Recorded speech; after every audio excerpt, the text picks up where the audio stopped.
Sentou no banco de feira, sentou no banco de feira. Lá, lá, lá, lá, lá, lá.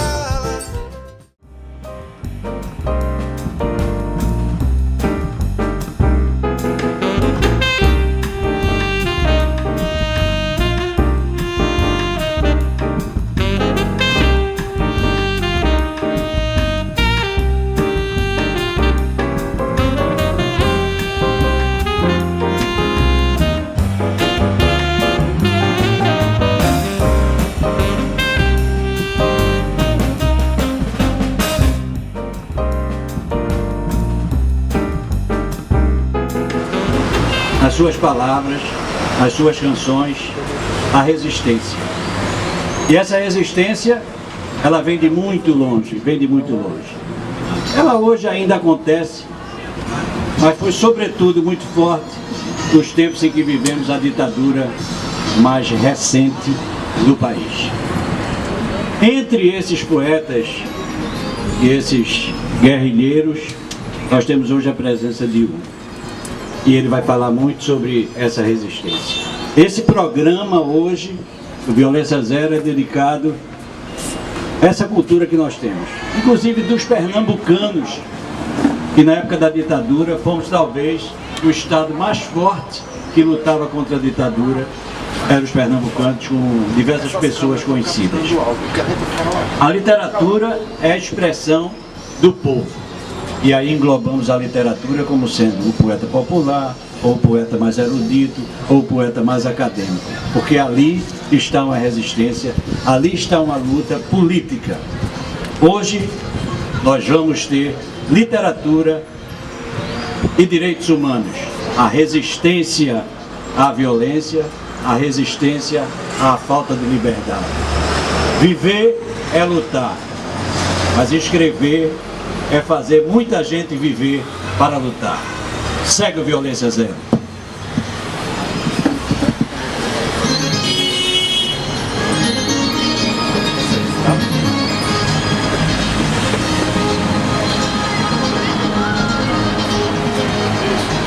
Marcelo Mário de Mello. Gostaria primeiro, já que a gente está nesse bate-papo, não é debate. Esse tema assim, que a gente fala assim, negócio de direitos humanos e literatura, você encontra, qual é o encontro que há entre direitos humanos e literatura? Ou a gente está forçando demais? Bem, eu vou responder a você inicialmente com poesia. Primeiro, é um prazer estar aqui. As duas faces. Nas avenidas se exibe mandado de juiz para adentrar a casa, mas na periferia isso pouco importa. Chuta-se a porta e se exerce a plena liberdade da invasão, porrada e bala.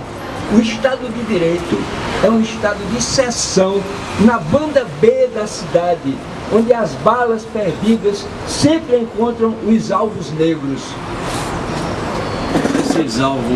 Esses alvos negros, eles são propositadamente atingidos, ou isso é uma casualidade, uma bala perdida? O que é isso? Isso é um resultado da nossa formação histórica, do escravismo colonial e do racismo brasileiro. O que aconteceu no Brasil? Nós fomos um país colonizado, com uma massa de escravos. O que aconteceu com os escravos brasileiros? Que eram tratados como bichos, e um segmento da igreja chegava até a dizer que o escravo não tinha alma, era semelhante a um animal. E os escravos eram tratados como mão de obra falante. Tinha mão de obra que não falava, que era burro, cavalo, jumento, e tinha mão de obra que falava, que era o escravo. Então a tradição brasileira é essa.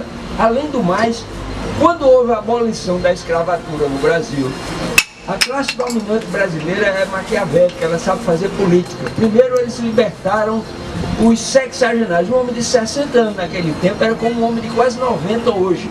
Aí fica aquele monte de homem livre juridicamente, mas sem autonomia financeira, sem segurança social, em torno da senzala. Mão de obra para trabalhar por um pratinho de comida. Aí depois ele faz a lei do ventre livre. O menino só ficava livre quando completasse 18 anos. Então ele ainda trabalhava 18 anos. E quando ele ficava livre com 18 anos, a família dele estava na senzala, os pais eram escravos. Entende? Então finalmente veio a lei a Lei Áurea, quando já tinha toda uma massa de população excluída, juridicamente livre, sem inserção social. Joaquim Nabuco, num determinado momento, que era um homem da elite, e defendeu num determinado momento uma abolição gradativa com indenização. Depois ele incorporou a teoria de André Rebouças, que era um engenheiro negro, que defendia a democracia rural. Acabar com o latifúndio no Brasil, taxar as terras para não ter latifúndio, dividir a terra com todo mundo. Joaquim Nabuco incorporou essa ideia da democracia rural de André Rebouças e na última campanha eleitoral dele ele dizia: a lei da abolição tem que ser uma lei agrária, dá a liberdade jurídica ao escravo, dá um pedaço de terra a ele, igual ao senhor de engenho, e faz um programa educacional para inserir os filhos dos escravos no trabalho livre. O que é que fizeram? Abolição, sem dar a terra e sem... Então o que é que ficou? Aquele povo todo em torno da senzala trabalhando por um prato de comida. Então os excluídos de hoje são os escravos de ontem, ainda é resto da escravidão. Isso, então os excluídos são escravos reciclados com cifrão. Então o fato de hoje a polícia invadir a favela é que ainda é o capitão do mato antigamente. É um racismo do Brasil, basta ser negro, basta ser suspeito. Quando houve a abolição sem entregar a terra, que coincidiu com a crise na Europa, que um monte de italiano veio para o Brasil, não tinha espaço, então o Brasil tem um dos salários mínimos mais baixos do mundo, porque tinha uma mão de obra do lado de fora trabalhando por um prato de comida. O Brasil foi o último país do mundo que acabou com a escravidão. O último, foi um dos últimos que introduziu a jornada de 8 horas de trabalho, que era a semana inglesa, em 1940, e somente em 1962 foi que a legislação trabalhista foi estendida ao homem do campo. O que é isso? O resto da escravidão. Entende? Então é por isso que hoje a polícia chega, vai atrás. Então você tem, rapaz, eu estou levantando uma campanha em todo canto que eu vou, pelo respeito à residência. Quando você pega a Constituição brasileira, o direito à residência é um direito sagrado, inviolabilidade da residência. Aí você pega o Código Penal. O que é que o Código Penal diz? Só pode entrar numa residência com ordem de juiz e a partir de 7 horas da noite. Só pode entrar se tiver um sinistro lá dentro, um incêndio, ou se tiver um flagrante, tem que provar. Se não provar que tem um sinistro e não tem um flagrante, é crime. E ainda tem o Código de Processo Penal, estabelece um crime para isso. Então esse crime vive sendo cometido todo dia. Agora, quando há uma decisão política, quando Brizola foi governador do Rio de Janeiro, deu uma ordem à Polícia Militar do Rio, só entra em residência com ordem de juiz, e fim de papo. O governador, a autoridade, deu uma ordem à PM. Foi uma decisão política de um governador. Quando Miguel Arraes foi governador do estado de Pernambuco, qual era a prática na época? Miguel Arraes assumiu em 63 e a lei trabalhista estendida ao trabalhador rural tinha sido em 62. E o que é que ele colocou? Cumprir a lei. E colocou: não colocarei a polícia contra o povo. O que é que acontecia? O cara queria expulsar um trabalhador, chamava o cabo, a polícia expulsava.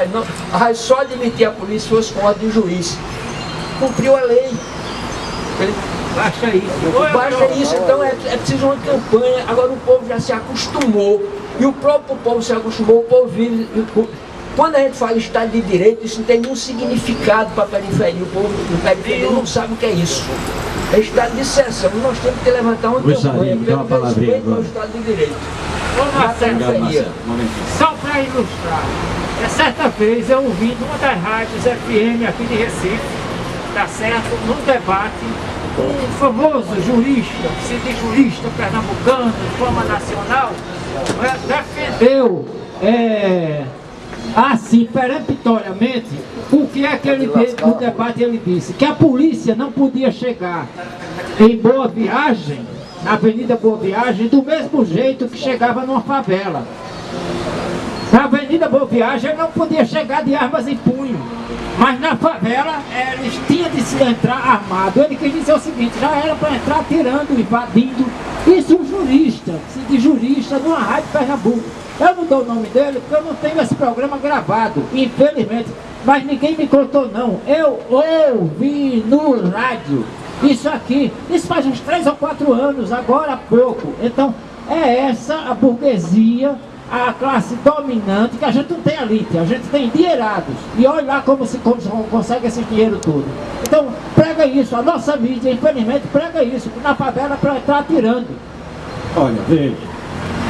Ô Marcelo, essa toda a história de um povo escravizado que tem repercussões hoje. Se passaram tantos anos se passaram desde a, entre aspas, abolição. Você acha que o povo brasileiro não se apercebe negro? Olha, existe a consciência da nossa condição de um país que a maioria é de negros no Brasil, a maioria é negro. Essa consciência está aumentando agora. Agora existe a questão ideológica, da influência cultural. Muitas vezes o próprio negro fica com aquele complexo de inferioridade e aí ele quer disfarçar a negritude dele. Então está havendo agora uma conscientização no sentido de, em lugar de querer disfarçar a sua negritude, se unir aos outros e unir essa luta contra o preconceito racial e contra a administração, a luta dos trabalhadores, entende? Porque na hora H o branco pobre é tratado como se fosse negro também, periferia. Porque o branco pobre e o negro pobre moram na periferia. Então existe uma coisa de classe aí que unifica. Então, diante de uma situação dessa, você me perguntou inicialmente sobre como é que a poesia se coloca. A poesia não pode ficar indiferente a isso. Um poeta não pode ficar indiferente a isso. Então você trata na poesia, trata de uma dor de cotovelo, trata de uma pessoa que morreu, trata de uma tristeza, trata de uma alegria, uma flor bonita que vive, e trata do sofrimento do povo também como uma coisa natural. Então a poesia política ela nem é inferior nem superior a nada, ela é igual às outras.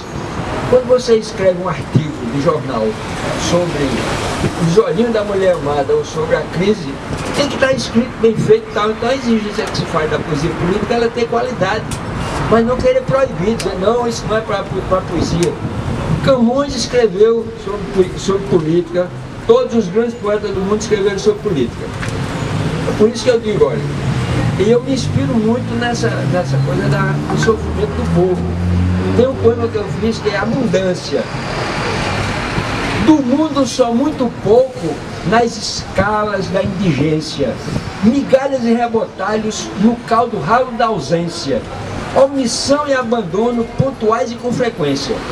A vida assim escorrendo, sem água na torneira, a carência e o desespero chegando na comieira, a lista dizendo a fome que não vai fazer a feira. O esgoto cotidiano na rua a céu aberto, o casebre na barreira, a chuva chegando perto, ou então a palafita no amanhecer incerto. O não comer todo dia, da insônia matando a fome, Zé Ninguém se virina em um drama sem renome, ralo em rotina dos olhos, na consciência ele some. É banha. A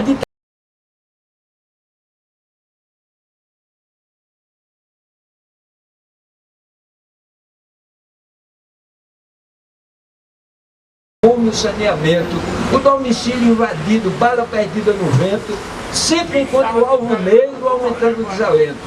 Vamos fazer frente ampla, bem centrada nesses pontos, engrossando o mutirão onde se dão os confrontos, no território, na base entre demônios e santos.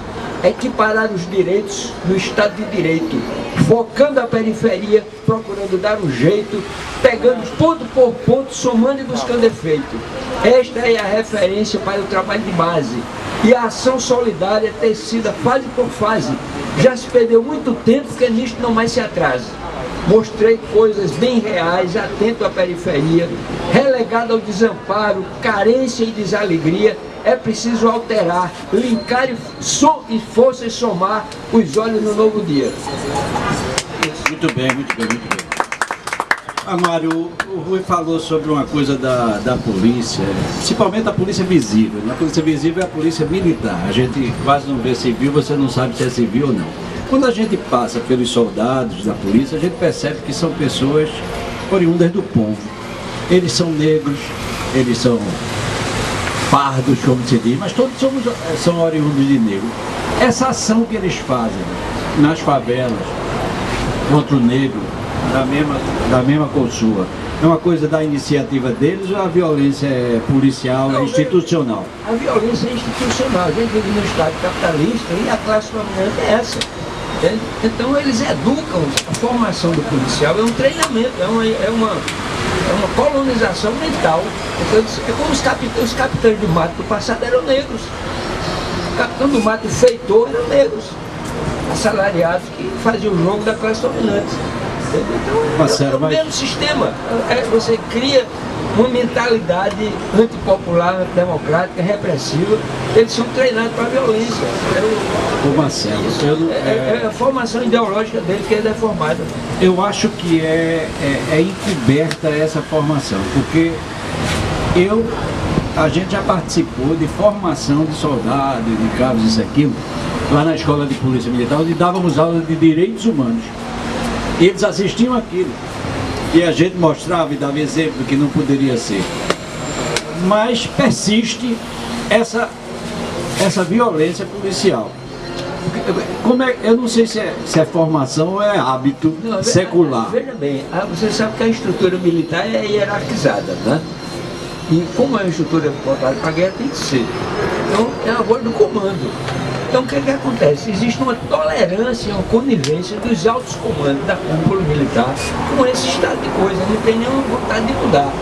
Então, quando um soldado vai é um destacamento geralmente comandado por um oficial, por um tenente e tal, então ele segue o comportamento dominante. Então tem que haver um trabalho do poder civil, porque em tese, o comandante da PM, o secretário de segurança, é nomeado pelo governador. Então o poder civil é que tem que se assemelhar dessa delegação que tem para pôr limites. Porque você tem a Constituição brasileira, tem o Código Penal e tem o Código de Processo Penal. E tem ainda o Estatuto Policial.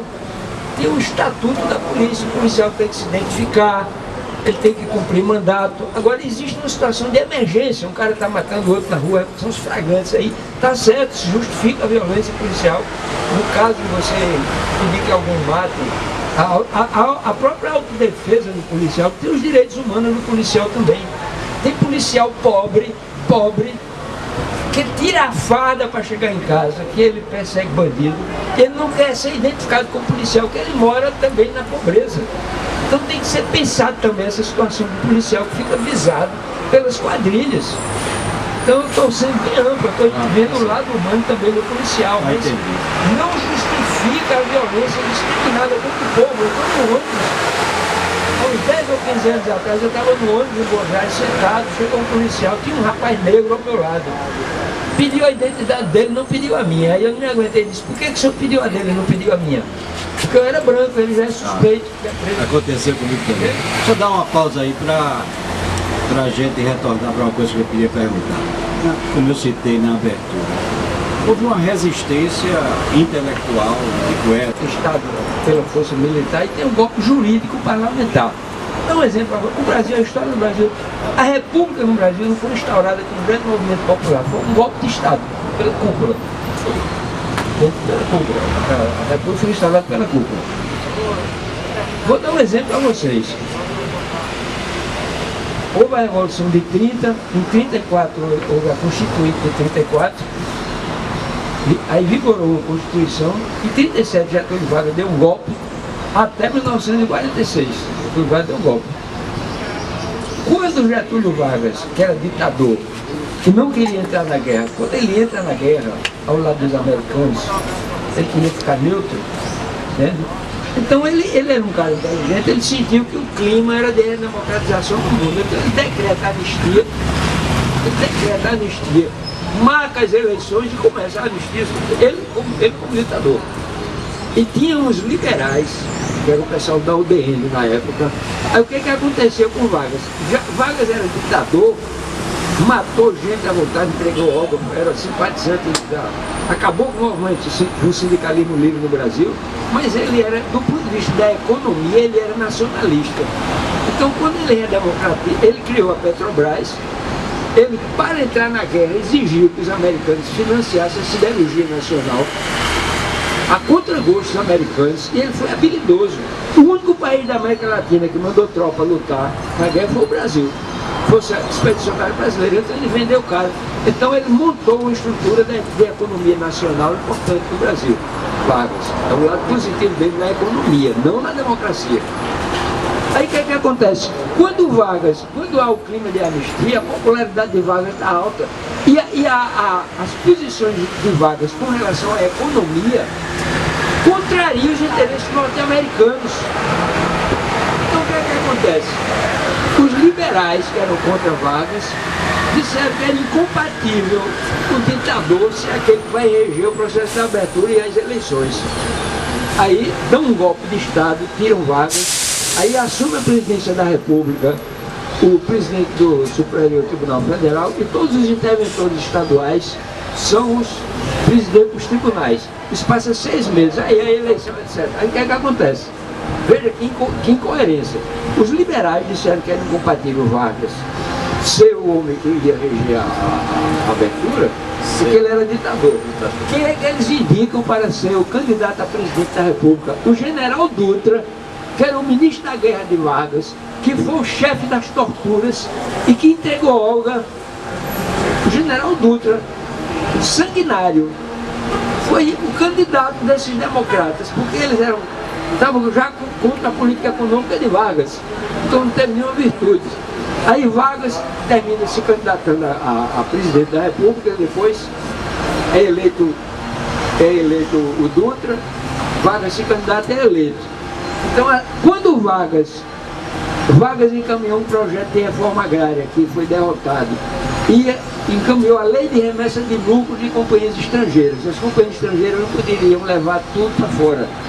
Quando ele ia assinar o decreto que regulamentava a lei, houve aquela campanha contra o Mar de Lama, etc., ele termina se suicidando. Aí o vice-presidente dele, Café Filho, assume. Juscelino Kubitschek é eleito governador, presidente da República com João Goulart, na vice. O que acontece? O vice era eleito, né? O vice naquele tempo era eleito. Então ele tinha toda a legitimidade. Então o que acontece? O ministro da guerra era o general Henrique Teixeira Lott, que era um general legalista, achava que tinha que cumprir a Constituição. Os caras tentam dar um golpe para impedir a posse de Juscelino Kubitschek. O general Teixeira Lott descobre que quer impedir a posse de JK, dá um contragolpe, manda prender os militares golpistas, tudinho, cerca o Congresso, foi um contragolpe democrático, e exige que seja votado o estado de sítio. Então, para JK assumir, o general Teixeira Lott segurou o esquema militar contra golpe e garantiu a posse do presidente com 6 meses de estado de sítio no Brasil. Por Marcelo. Aí, depois disso tudo, de golpe, veio o golpe militar de 62, de 64, que já estava mostrando. Mas antes disso, eu queria mostrar a você o outro lado do golpismo brasileiro. Eu quero que você faça uma relação da resistência do pessoal de literatura, disso, com essa liberdade, que a gente está quase terminando, entendeu? A gente tem 5 minutos para a gente encerrar. A resistência que houve na ditadura Vargas, de intelectuais, de escritores, etc., se houve durante a ditadura militar, os cantores, os artistas, apesar da censura, driblando a censura, a imprensa alternativa, jornalistas, etc. Ia haver um congresso de estudantes da Uni, os artistas davam a bilheteria para o congresso, hospedavam pessoas em casa, delegados dos congressos que eram clandestinos, etc. Entendeu? Então houve uma grande resistência do meio intelectual contra a ditadura de 64. E essa resistência agora ela renasce na luta contra o neofascismo, né? Que é o capitaneado por Bolsonaro. E a grande ameaça agora é que nós temos o neofascismo com base de massa.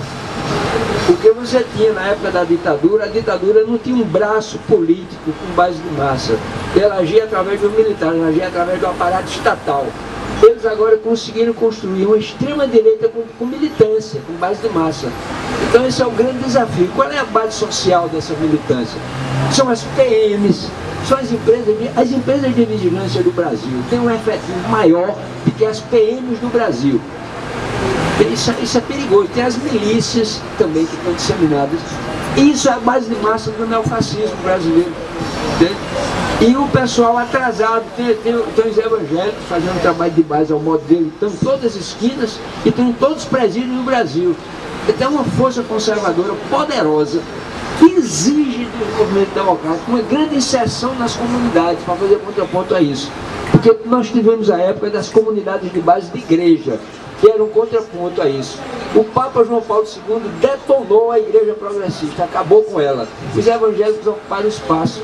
Então esse espaço da vida nas comunidades tem que ser utilizado e tem uma força poderosa, que é a ação cultural dos funkeiros, os repeiros, os grafiteiros, toda essa juventude que antigamente eram os intelectuais de classe média que defendiam os interesses do povo nas suas canções. Agora não, o próprio povo tem os seus intérpretes, tem Mano Brown, tem o pessoal do funk do rap, eles têm uma potência incrível. Então é necessário articular essas forças culturais para somar força na luta contra o neofascismo. Estamos aí. Um programa de direitos humanos, o Violência Zero, se opõe contra essa ameaça da liberdade.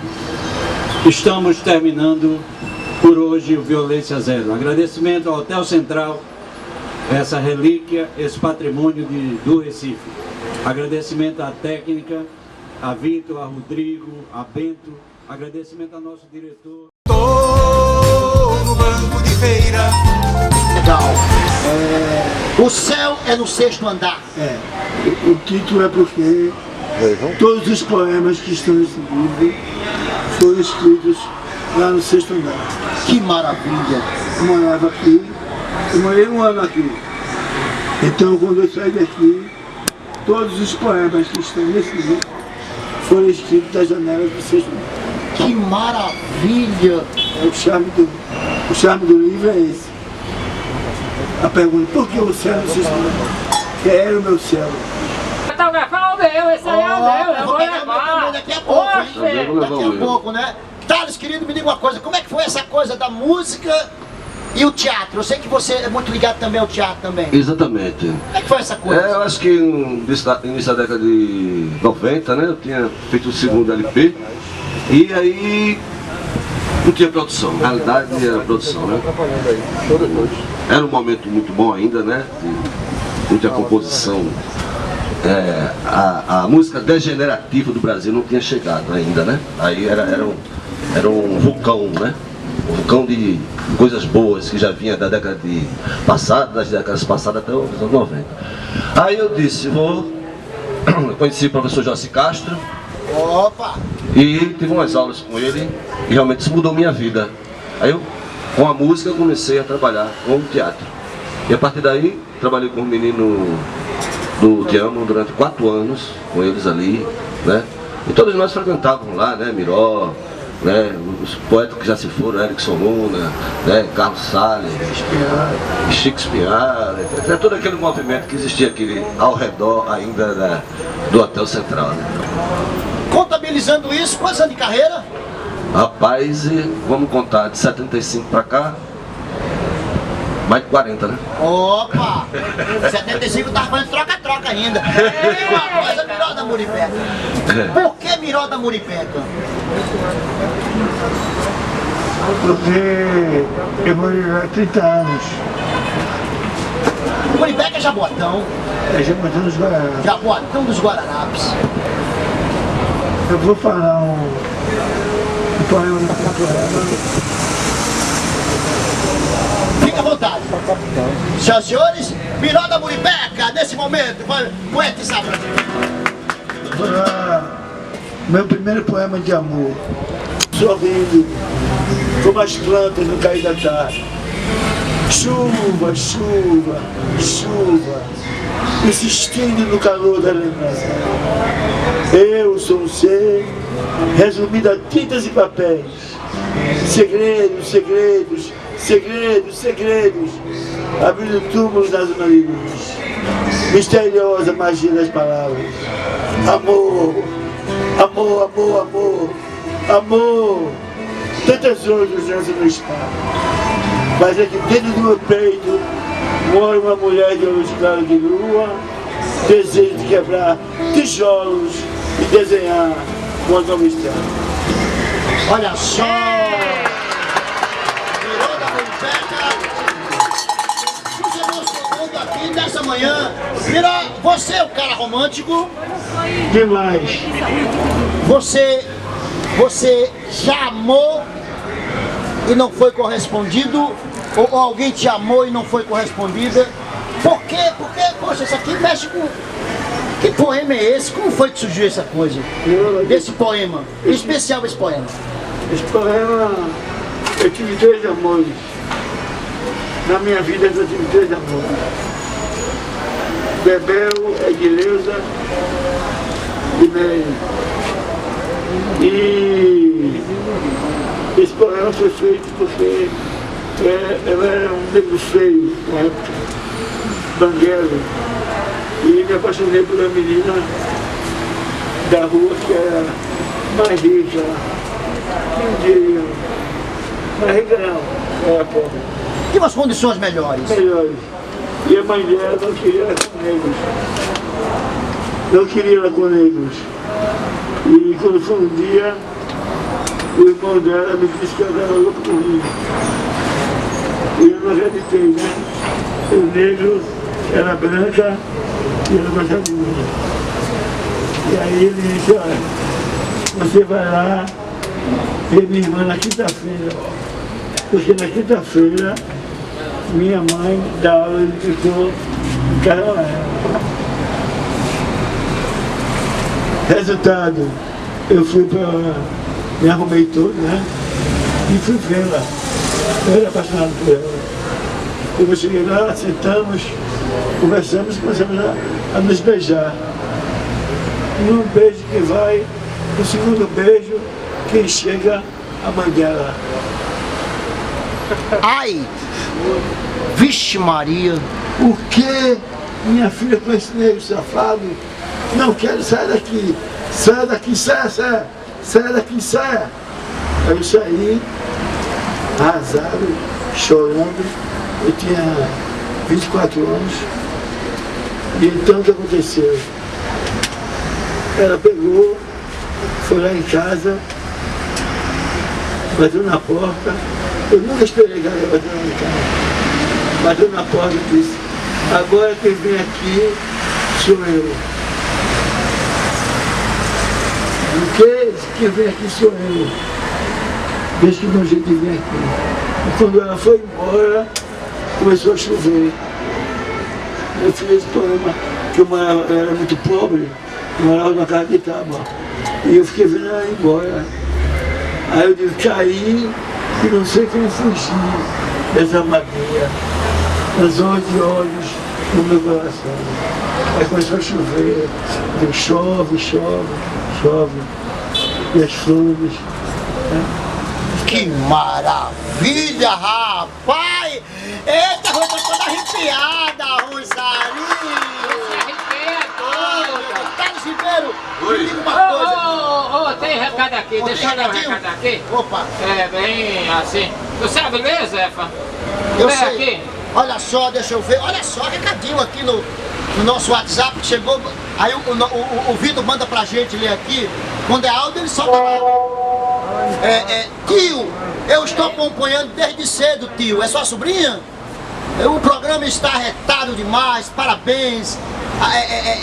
Eu estou aqui ouvindo no programa aqui em Brasília.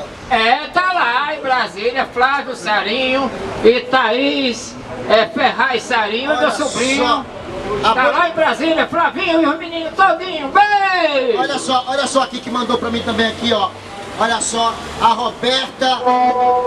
Opa, esse negócio é legal, né? Mandou pelo nosso WhatsApp, tá? A Roberta, lá do Alto Zé do Pinho, disse que tá ligadinha no programa desde cedo, está muito feliz ouvindo o Miranda Moribeca. Ela está emocionada com esse poema. Não só você, Roberta, todos nós aqui ficamos muito emocionados e emocionadas. É um patrimônio vivo de Pernambuco, esse homem aqui. Um cheiro pra Roberta lá do Alto Zé do Pinho. Oh! Carlos Ribeiro, Oi. me diga uma coisa, você, além de ter essa coisa de ser um músico arretado, compositor maravilhoso, ter esse contato com as artes cênicas através do teatro, nessa trajetória, porque agora é coisa mais internet, né, e tal, mas nesse período de internet, antes da internet, quantos CDs gravados? Rapaz, se eu disser que eu só copiei CD de vinil. Eu Que não maravilha. gravei CD, eu participei de outro CD, né? Que bacana. Como a Usina das Cordas, participei com o Maciel numa música, com a Anchieta Dali, no projeto de Anchieta Dali, aqueles projetos que eles fez de CD, que era eu, os Vate Viola, Sim. Paulinho Matricó, todo o pessoal aqui, né? Na vertente da cantoria também, né? Que bacana. Porque toda a tecnologia mudou muito, né, Miró? Exatamente. Assim, a nossa geração alcançou toda essa transformação tecnológica, né? Pois é. Mas eu vinha do vinil e costumo dizer, vinil não se pirataria. Né? Exatamente. Apesar da pirataria ter ajudado o mercado popular, né? Pois é. Bastante.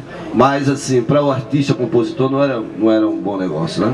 Mas assim, os compositores procuravam na época, né? Seguiam aquela métrica de Elis Regina, né? Chegar pela cidade e procurar os compositores, né? Então assim, deixaram de acontecer isso, né? Todo mundo hoje pode ser um ator, pode ser uma atriz, pode colocar na internet, né? Até o Sabão em Pó, que ganhou como a melhor música, né? Teve o maior detergente de pia, que foi o melhor, teve o maior, como é que se diz, contato, né? O maior número de acessos, né? O cara ganhou. Então, E nesse universo da internet, você também tá ligadão nessas Tô coisas? aprendendo. Por exemplo, no Instagram, se eu quiser procurar o Thales Ribeiro, quem tá Thales escutando a Ribeiro gente agora? 8965. Arroba Thales Ribeiro 8965. Ô Zé, 8965. Chegou. eu queria uma música, posso pedir? Você Pode, queria ou você deve. quer? Eu quero. Então pida. Eu aqui é do Capibari. Isso. Thales Ribeiro, senhoras e senhores. Capibaribe, vamos limpar esse rio.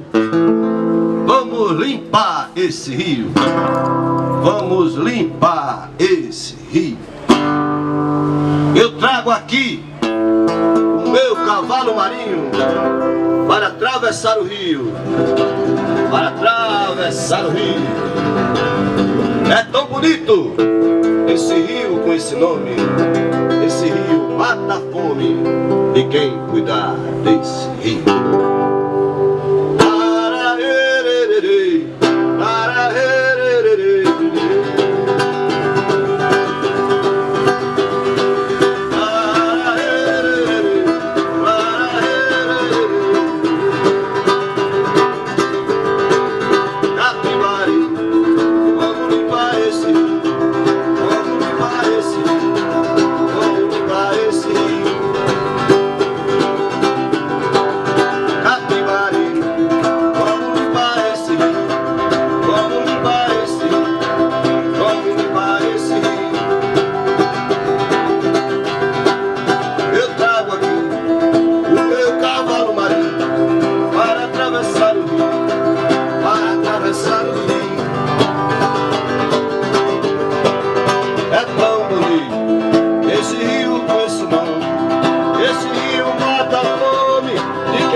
Gente, você que tá em casa, tá perdendo.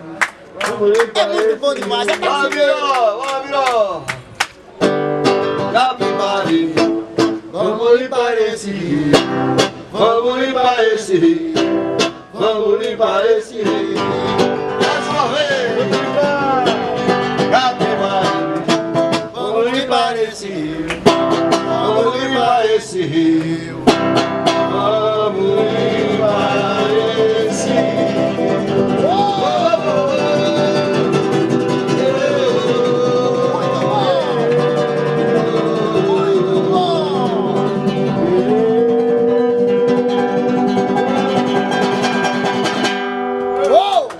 Esse é o Thales Ribeiro!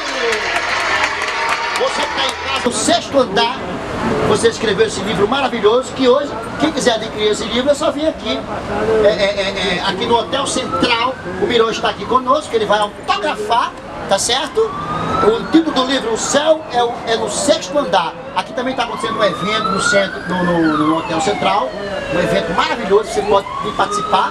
A polícia está passando, vou me esconder, que barulho é esse? Mas enfim, Miró da Muribeca, ensina uma poesia pra gente de novo, Miró. Qualquer uma. A que vier no seu coração agora, fica à vontade.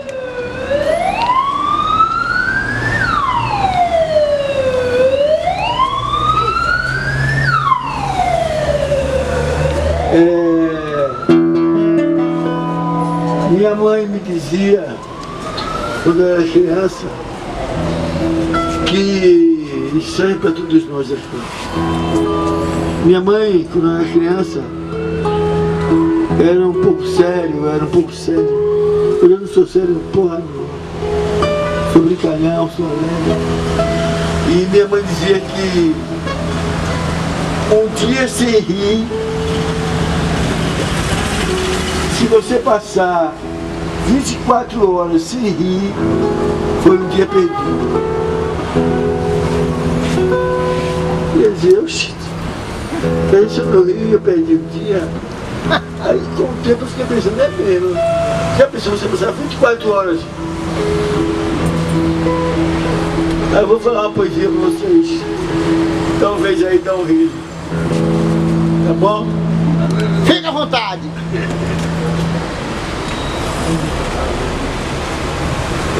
Eu vou tentar falar como eu gosto. Microfone. Não gosto. A gente vai segurar só.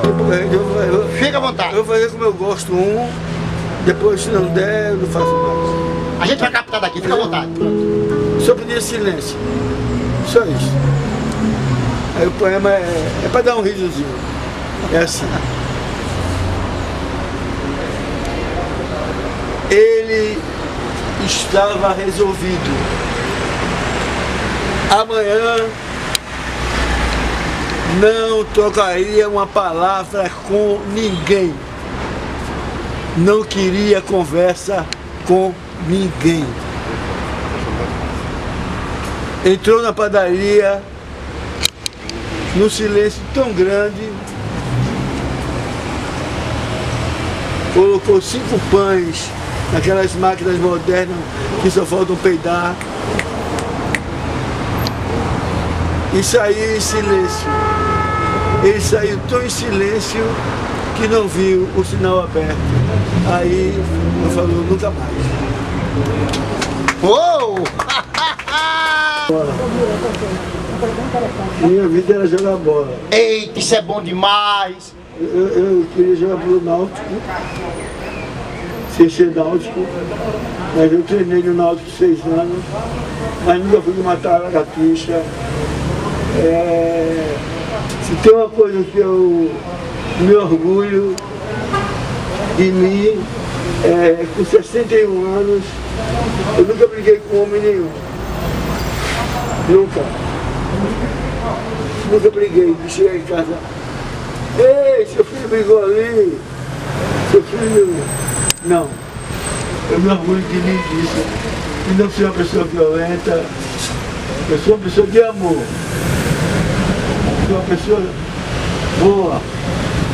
Nunca briguei. Nunca roubei nada de ninguém. Eu me sinto uma pessoa tranquila por isso. E além disso, Deus me deu esse dom de ser poeta. ter tantos irmãos na minha vida. Eu não tenho minha mãe, nem tenho irmão, mas tenho uma família tão grande como vocês aqui. Isso para mim é uma honra. Maravilha, Miranda, Muriveta. Olha só, essa poeta lá de Camaragibe disse que tem uma história do Miró que ela quer contar. Rapidinho, conta pra gente. Há alguns anos, Vou tirar. há alguns anos, eu estava atravessando aqui essa rua do próximo sinal. Do outro lado, eu vi Miró, vestido com um vestido de chita bem estampado. E eu gosto muito dele, sempre gostei, admirei esse poeta. Atravessei a rua correndo, Miró, que coisa boa encontrar. Aí ele disse, mas hoje para mim é um dia triste. Eu disse, por que, Miró? Ele disse, porque hoje faz um ano que minha mãe partiu. E todo ano, nessa mesma data, eu visto o vestido dela e saio pela rua, como se eu a encontrasse.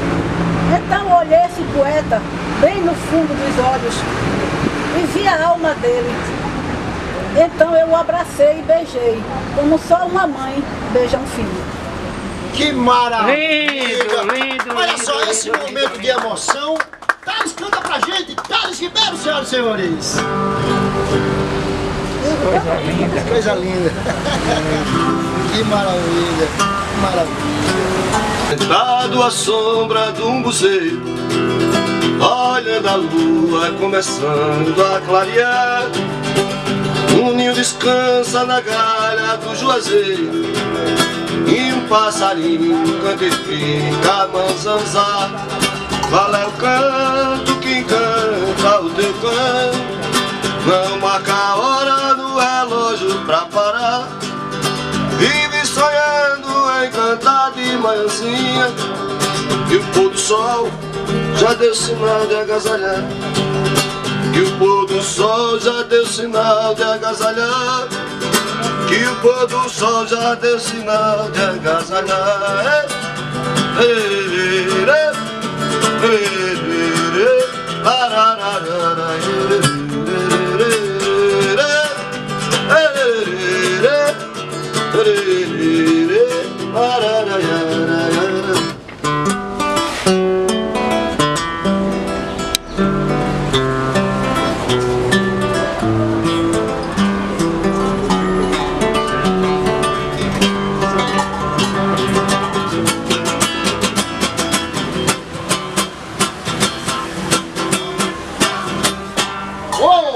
Olha só que maravilha. Rosa, vem cá, Rosa. Rosa, vem cá.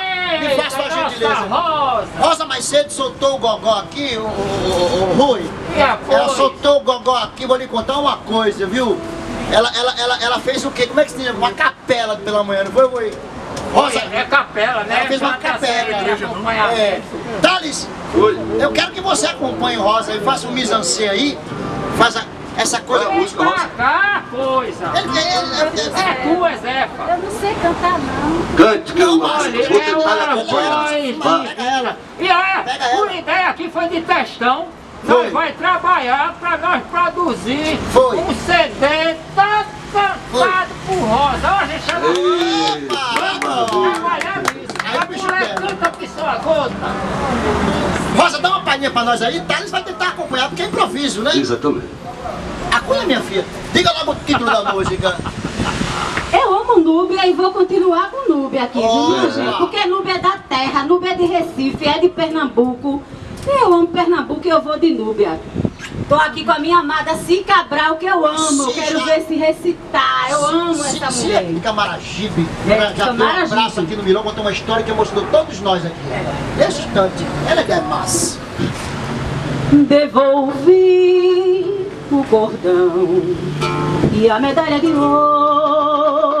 ouro e tudo que ele me presenteou.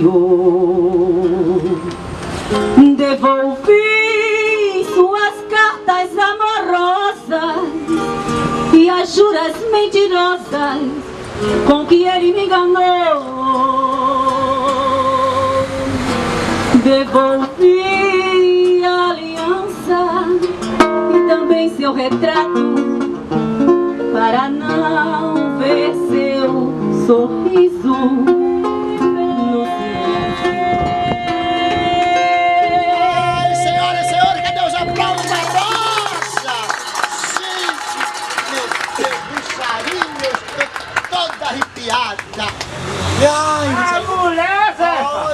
mulher é divina do tempero de rosa na cozinha. Olha só. A administração do Hotel Central, que é um marco de um prédio, E eu de quero hotel, convidar, de Rui, Recife. eu quero convidar E essa tem essa Pernambuco. voz. Eu quero convidar Pernambuco para vir sentir essa energia de rosa aqui no Pernambuco, Hotel esse Central. povo do Ceará, quando vier, vem pro Hotel Central. Se hospedar aqui, o pessoal lá de Fortaleza tá ligadinho na gente, com a gente. Exatamente. O Motoca, o Marmita, Nosso Hugo, de o Everardo, Everardo, Minas o Gerais. Célio, que tá ligado com a gente, que mandando saco. Exatamente. Rosa, você é demais. Obrigada, minha gente. Obrigada a todos. Obrigada a você pelo trabalho. Parabéns, você E canta obrigada a muito. todos vocês. Você não sabe a felicidade que eu tô ali na cozinha, da cozinha pro terraço pra cozinha. A mulher não para ali um pra minuto. fazer as Não coisas para. aqui. Mas deu tudo certo. Ô, Rosa. Você amando. Parabéns a todos vocês. Rosa, tem o tempero de rosa aqui, restaurante da Gota Serena, que eu já Tem sou o tempero habitué de rosa dele aqui. desde antes da Tem tempero de rosa em Santa Amaro. Em Santa Amaro, o endereço de Santa Amaro? Avenida da Saudade, perto do Ei. cemitério, não tem quem não acha. Vamos lá, Zefa. Tem quem não acha, vai Ai, que tomar um vontade de caldinho morrer. arrumadinho lá que vai ser bom Vontade de morrer demais. arretado. E hoje aqui tem um caldinho arretado, tem um cozido pernambucano, tem uma dobradinha aqui de rosa. E tem rosa aqui para se amostrar. A feirinha de artesanato. A feirinha de artesanato E que tá Miró já tá ali, ó, começando a fotografar os Miró livros. já tá ali com os livros dele, já tá tudo ali na mesa, pronto. Passam comprando, uma para chegando, mostrando que o povo agradece.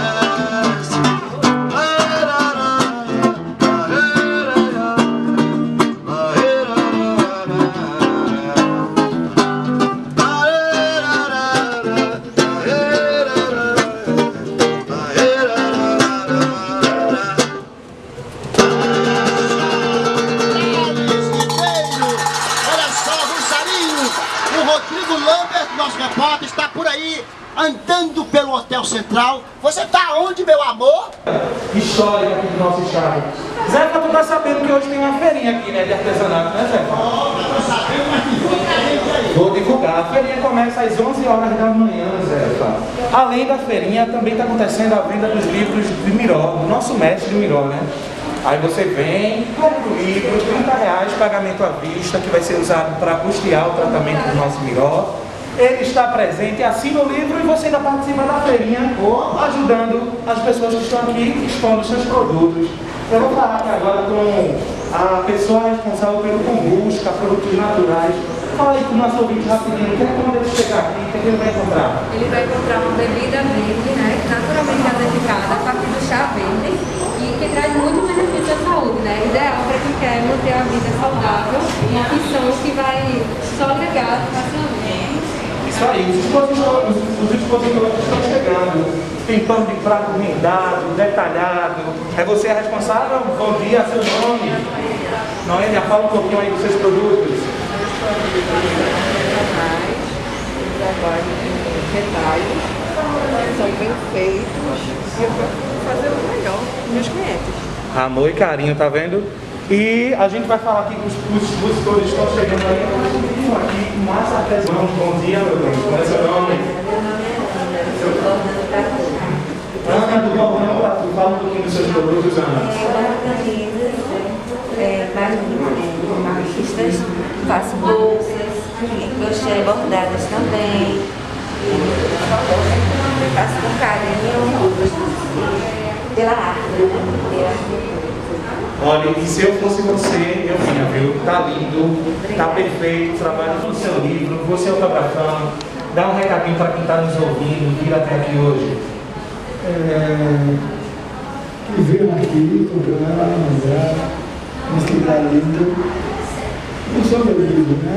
As bolsas, os artesanatos.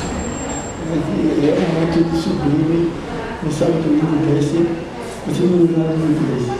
Então, estou aqui com uma história, preparei o livro, tem 2 livros, tem o Grande do São Paulo e tem o Melhor que agora.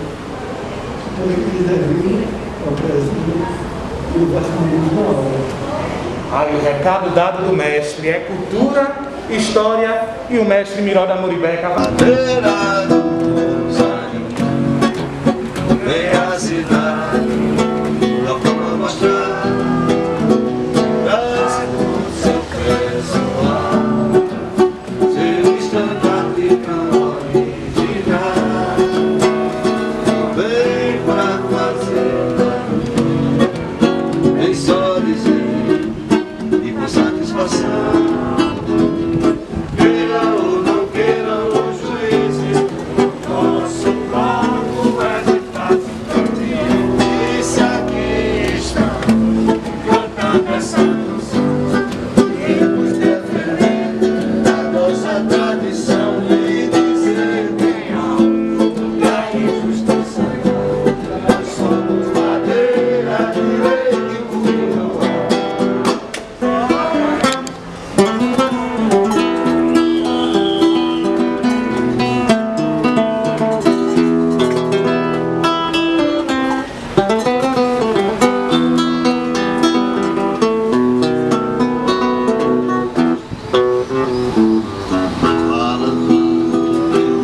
Isso é bom demais. Isso é cativeiro.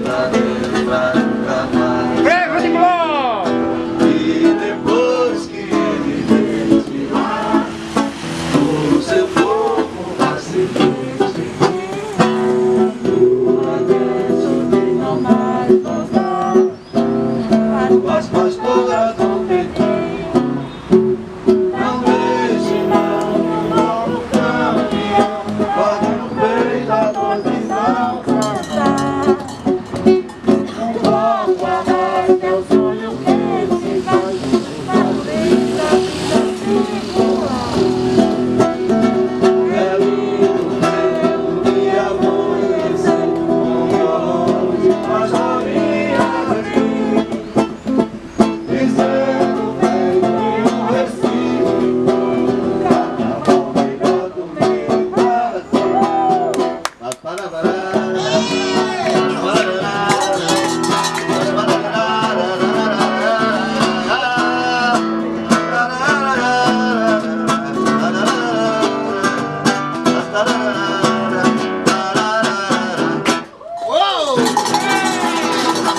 Muito grande para assim, gente da nossa cultura mostrar os valores, de modo geral.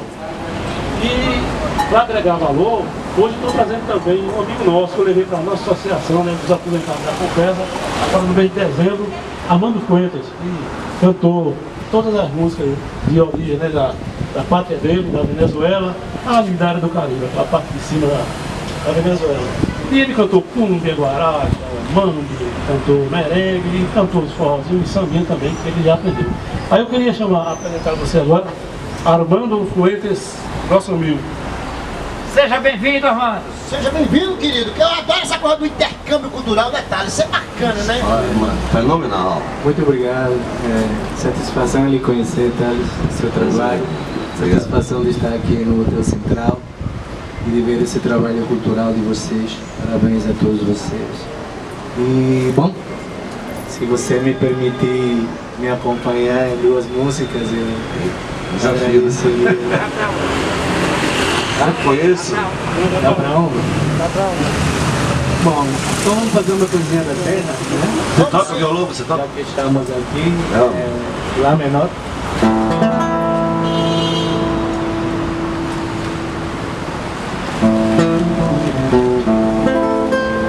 Lá maior, desculpa. Que falta sinto de me faz xodó, mas como eu não tenho ninguém, que bacana, Rui! eu levo a vida assim, tão só. Eu só quero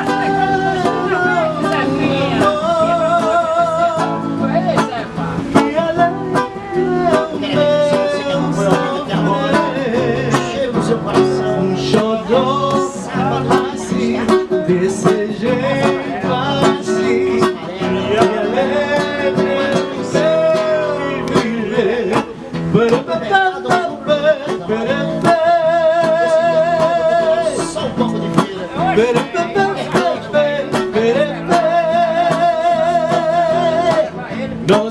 e admire se um dia beija-flor invadir a porta da tua casa, te deu um beijo e partir. Fui eu que mandei um beijo pra matar meu desejo. Me mandou um monte de beijo, ai que saudade de você. Se Deus quiser. Olha só, Thales Ribeiro, a gente agradece a sua participação, Thales. Grande artista, Thales Ribeiro. Obrigado, meu querido. Muito obrigado, Miranda Moimenta. Obrigado a esse artista que veio visitar nos nossos programas, viu? Já está convidado para o pessoal da sua produção. Esse foi o Papo de Feira de hoje. O cheiro é sábado! Obrigado.